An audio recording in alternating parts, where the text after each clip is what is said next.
Onun xarab olub olmadığını necə müəyyən etmək olar?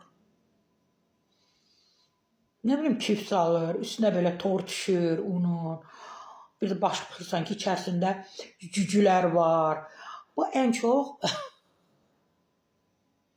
bilirsən, cücü, qoxu gəlmək falan, hansı təmiz buğda unları var ha, rayonlarda, dərmanlarda çəkilir, gətirirlər evə, ambarda saxlayırlar. Biraz keçəndən sonra cücülər də sağlam yerə qaçır.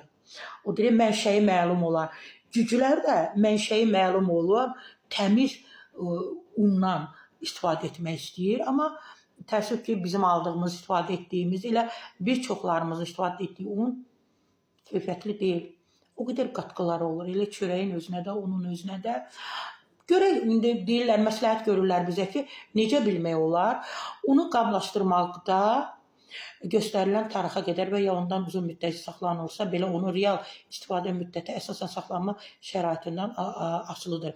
Bəzən olur ki, mətbəx şkafının yığışdırarkən artıq unutduğumuz bir paket un tapırıq. Qablaşdırmanın üzərində göstərilən tarix artıq keçmiş ola bilər və belə halda sual yaranır. Onu istifadə etmək olar, yoxsa atmaq lazımdır. Ümumiyyətlə, unun müddəti keçəndən sonra həm də acı tam verir.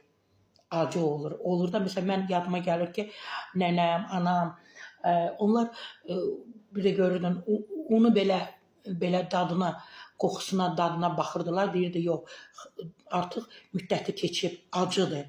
Təbii ki, istinad edirəm Lentaz, o da xarici media istinadən xəbər verir ki, mağazalarda satılan unun üzərində adətən təxminən 1 il istifadə müddəti göstərirlər ki, qablaşdırmadakı tarixa baxarkən istifadə müddəti ilə saxlanma müddəti arasında fərq nəzərə almaq vacibdir.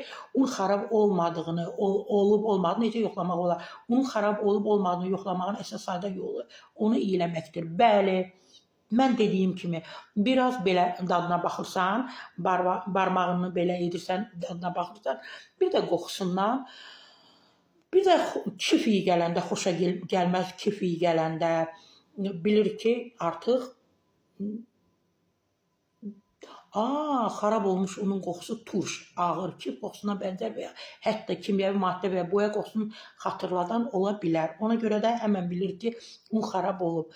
İndi unu saxlamaq, mən məsəl olub ki, 3 il, 4 il unu saxlamışam evdə, şkafda ya mətbəxdə, heç bir elə bir dünən almışam marketdə. Çünki içərisində o qədər qatqılar var ki, böcəklər qorxusundan ona yaxınlaşa bilməyib. Elə deyiblər, sən özün ye.